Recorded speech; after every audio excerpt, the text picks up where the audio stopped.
இன்றைக்கி நம்ம என்ன பார்க்க போகிறோம்னா பன்னை வச்சு ஒரு சிம்பிளான ரெசிபி தான் பார்க்க போகிறோம்.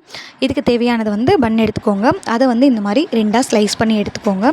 இதுக்கு மேலே வந்து நம்ம எடுத்து வச்சுருக்கிற பட்டரை வந்து ஃபுல்லாக ஸ்ப்ரெட் பண்ணி விட்டுக்க போகிறோம். கூடவே நம்ம கொஞ்சம் சுகர் ஆட் பண்ணிக்க போகிறோம்.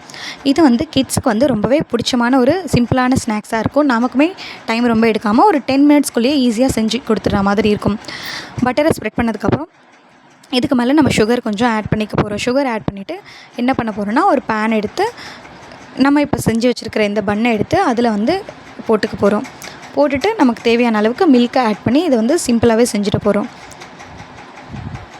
இதை வந்து நான் ஒரு சேனலில் பார்த்து தான் பண்ணேன்.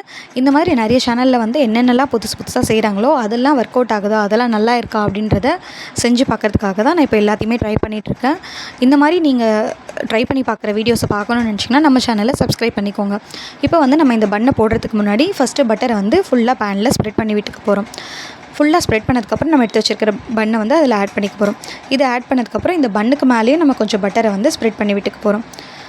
நான் வந்து கொஞ்சம் ஃப்ரிட்ஜிலேருந்து லேட்டாக தான் எடுத்தேன். ஸோ அதனால் பட்டர் வந்து கொஞ்சம் ஹார்டாகவே இருக்குது. நீங்கள் கொஞ்சம் சீக்கிரமாக எடுத்து வச்சு பண்ணிங்கன்னா இன்னும் கொஞ்சம் க்ரீமியாக இருக்கும். இருந்தாலும் ஹீட் பண்ணும்போதே நமக்கு அது வந்து கரைஞ்சி போயிடும். இதுக்கு மேலே வந்து நான் கொஞ்சம் ஆல்ரெடி பாயில் பண்ணி வச்சுருக்கிற மில்க்கை வந்து இதுக்கு மேலே வந்து ஆட் பண்ண போகிறேன். நீங்கள் ரா மில்க்கை ஆட் பண்ணாதீங்க, பாயில் பண்ணியே ஆட் பண்ணிக்கோங்க. அப்போ தான் டேஸ்ட்டு நல்லாயிருக்கும்.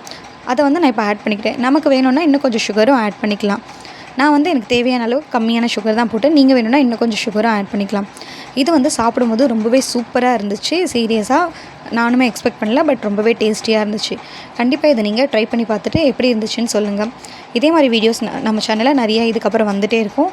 உங்களுக்கு இது பிடிச்சிருந்துச்சுன்னா நீங்கள் நம்ம சேனலை சப்ஸ்கிரைப் பண்ணிக்கோங்க. இந்த மாதிரி திருப்பி போட்டு 2 சைடும் அந்த மில்கில் பெரட்டி எடுத்துக்கோங்க. அது வந்து நல்லாவே அப்சர்வ் பண்ணிக்கும். இப்போ இதை வந்து நம்ம ஒரு பேன்லேயோ இல்லை ஏதாவது ஒரு பவுல்லையோ எடுத்து வச்சு ஒரு ஸ்பூன் போட்டு அதுக்கு மேலே கொஞ்சம் பட்டர் வச்சு நம்ம சர்வ் பண்ணிக்கலாம். சூப்பராகவே டேஸ்டியாக இருக்கும். இப்போ வந்து ரொம்பவே ஹாட்டாக இருக்குது. நமக்கு வேணும்னா இது கொஞ்சம் ஆற வச்சு சாப்பிட்லாம். கிட்ஸுக்கு கொடுக்கும்போது கொஞ்சம் ஆற வச்சு கொடுங்க. நம்ம சேனலை மறக்காமல் சப்ஸ்கிரைப் பண்ணிக்கோங்க. இந்த மாதிரி புதுசாக வர டிஷ்ஷஸ் எல்லாமே நம்ம இதுக்கப்புறம் ட்ரை பண்ணி பார்க்க போகிறோம். அதோட டேஸ்ட் எப்படி இருக்குன்றதையும் நம்மளோட சேனலில் வீடியோஸாக பார்க்க போகிறோம்.